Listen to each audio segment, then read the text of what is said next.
my head remains with my core framework, which has been we are still in a disinflationary world, and that interest rate rises are self-limiting because everybody's too indebted and the aging population, and that trend in bond yields I call the chart of truth, where bond yields go down over time, holds. That is currently the least popular view from most people. Everybody, and I've interviewed everybody that I know and really respect. You know, just did an interview with James Aitken, Gerard Minack, Kirill Sokolov. They've all changed their macro view. They're like, structurally, we think there's long-term inflation. And their view is, we think there's long-term inflation because of the amount of spending that will happen to transition to ESG, and there's not enough commodities to deal with that. Absolutely true. That supply chains are coming back to regionalized, so people need to build new factories. And I think that's true too. I still think that the demographic story is larger and that demand for commodities is driven by the economy itself. And so I know it's fiscal stimulus, but at the margin, if households spend less, then the price of commodities comes lower. I think overall, I still think commodities come lower than here. The big question for me, I think we're headed towards recession. Now, again, as ever, everyone's saying, well, this time it's different. The forward part of the twos curve doesn't suggest interest rate cuts. The 3-month, 10-year is not inverted. You know, there's always a but this time. I generally look at all the forward-looking indicators that I've been using for the last 20 years. Most of them are weakening, showing weakening growth. I don't have many things that give me a recession yet. So it kind of feels like 2006, where the yield curve remained inverted for a period of time before the actual bad news comes. And it's interesting because today you saw a robust jobs number, right? Over 400,000. You've got the unemployment rate. You do have things that are indicating that the economy looks strong, but they are a bit rear view mirror, right? So what are you seeing? Right. What are you seeing that, or what leads you to believe that we are going to go into, or at least growth is going to weaken substantially if it's not an outright recession? Is it just the natural course of the economy? Has it been happening already, or is it because of the Federal Reserve? No, it's happened because of commodity prices. What we've had is a massive tightening of monetary conditions because wages have gone up 5% and inflation's gone up 7.5%. So what you've done is destroyed demand by 2.5%. So that basically, if the trend rate of growth is 2.5%, you've just gone to zero. So I see that in inventories to new orders in ISM. That relationship suggests that the economy is headed to pretty close to recession. I look at shipping, freight, all of these indicators, the year-on-year rate of change, they've all gone to recessionary levels. So something's going on. Consumer sentiment, the University of Michigan's consumer sentiment indicator is recession levels. It's consistent with the yield curve. Small business optimism, falling, not yet at recession levels. ISM new orders, falling, not yet at recession levels.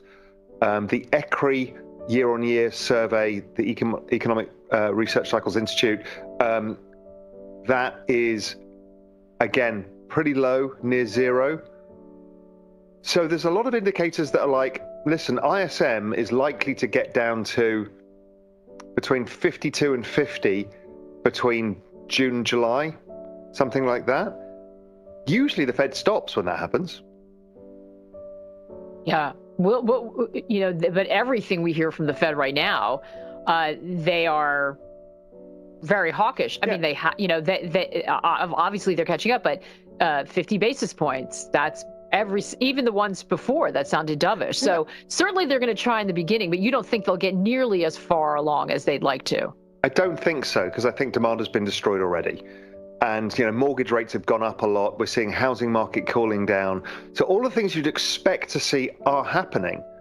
So, I think the moment, oil's has been coming off and it's still kind of a bit sideways-ish, but if it breaks much lower than, let's say, 95, it could go back down to 80. And that takes a lot of pressure off.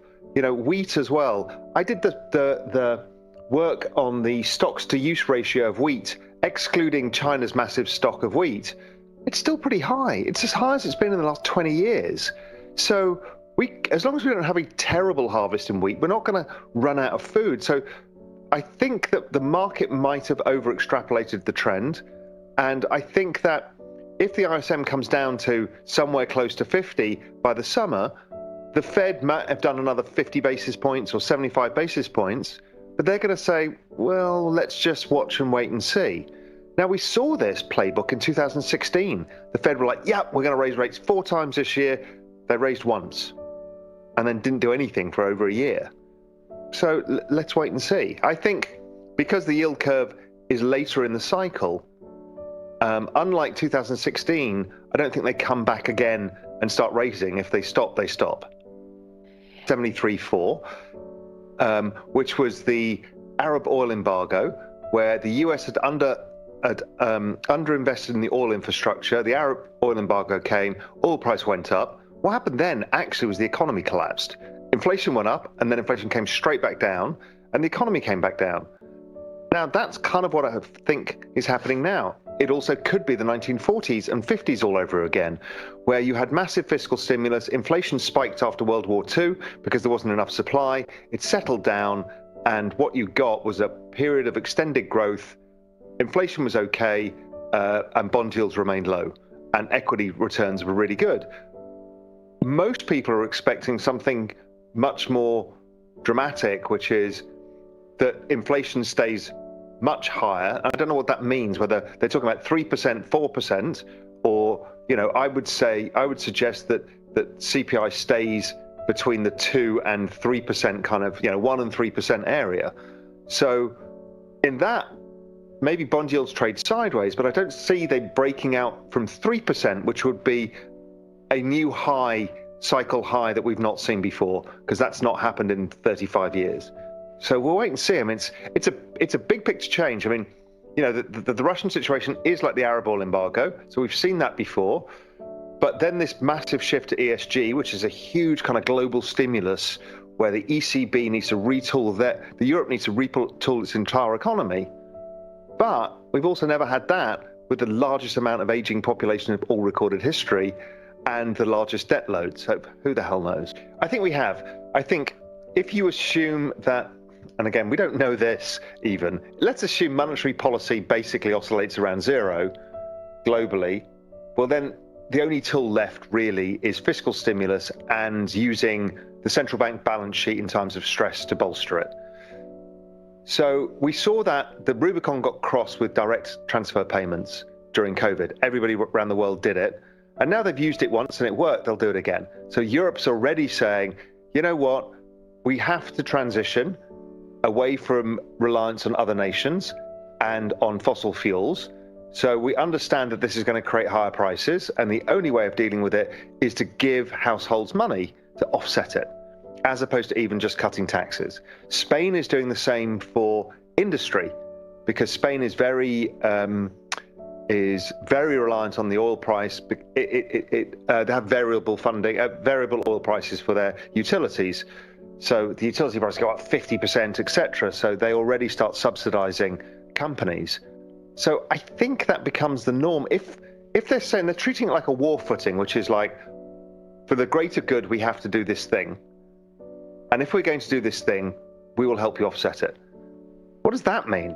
I mean, that to me sounds like the euro is going to parity and below to the dollar, because that's ongoing, endless stimulus. But we're seeing the same in the US. California, they said we're going to give $400 per household. No, $800 per household. And then we've seen like 10 other states make announcements around stimulus. And obviously the Democrats will use it as an ability to try and get a stronger footing for the midterms. We're seeing that.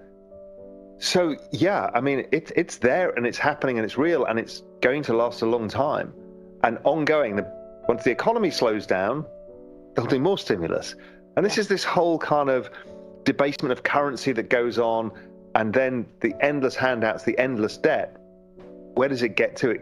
it gets to everything ending up in the central bank balance sheet, which is the other big story, probably the biggest story that's actually happening right now, and that Western has been talking us through is Japan, right? They're doing yield curve control, which I've talked about for a long time, and they've been doing on and off for quite a few years now.